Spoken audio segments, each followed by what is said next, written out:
I was wondering if you could maybe teach me a little physics. A little physics? There's no such thing. Physics encompasses the entire universe, from quantum particles to supernovas, from spinning electrons to spinning galaxies. Yeah, okay, cool. I don't need the PBS special.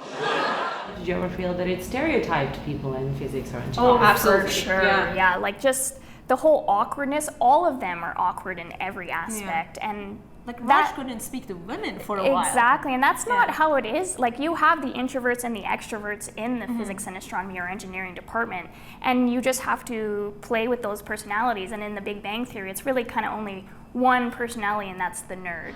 Guess this is what we get for being with two testosterone-fueled alpha males. At some point, they're bound to lock horns. I'm assuming these are some kind of horns they bought at Comic-Con. In the beginning of it, you kind of look at the TV show and you see, like, Howard, he was also an engineer who really wanted to become an astronaut. So for me, like, that aligned with me, but at the same time, the characters tend to be a little bit more one-dimensional than that I wanted to be. Like, I wanted to be kind of like a superwoman who does, like, all these things, but at the same time, she's good at science. But Howard was very much like, he was just good at one thing, and he was struggling in social circles. Hey, fellas, this is my girlfriend, Bernadette. My girlfriend, Bernadette. Who are all those people? I have no idea. Here's the thing, though. If you're not able to communicate in a team, you won't be able to have a successful product, or you won't be able to have a successful experiment. And that's something that was kind of missing from the show. So, Leonard, Howard says you're working on fundamental tests of quantum mechanics? I am. Are you interested in physics? I find it fascinating. If I hadn't gone into microbiology, I probably would have gone into physics or ice dancing. Tell me a little bit about the portrayal of women. It was a little disappointing to begin with, just because it isn't well representative in physics and astronomy and even engineering. They're getting better today, where they're even getting to that 50-50 ratio. And it was disappointing at the beginning, but it was nice that eventually they did have women come in. But even then, the women like Bernadette and Amy, they did a lot of general women's science, such as biology. A lot of women take biology. No offense against biology. No offense, but biology is great. At the same time, like, they could have had another female, like, physicist. Hey, Sheldon, can I talk to you for a second? It's not about shoes, is it? I don't think I can go through that again. It's not about shoes. They're all kind of love interests for the men.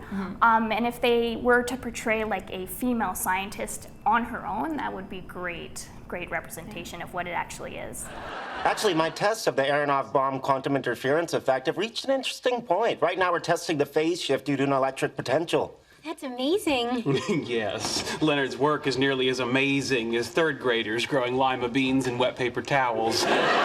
For me, it was actually really great to see that jargon being used in everyday TV shows, and it actually almost helped learn the jargon more. It's like, oh, what's that word? And then I would look it up, and it just helped me propel forward. It almost helped my self-esteem, maybe, to kind of see that Hollywood was looking at kind of physicists and astronomers and putting them onto the big screen for us to see, and that it's not scary to be a nerd nowadays. It's great to be a nerd.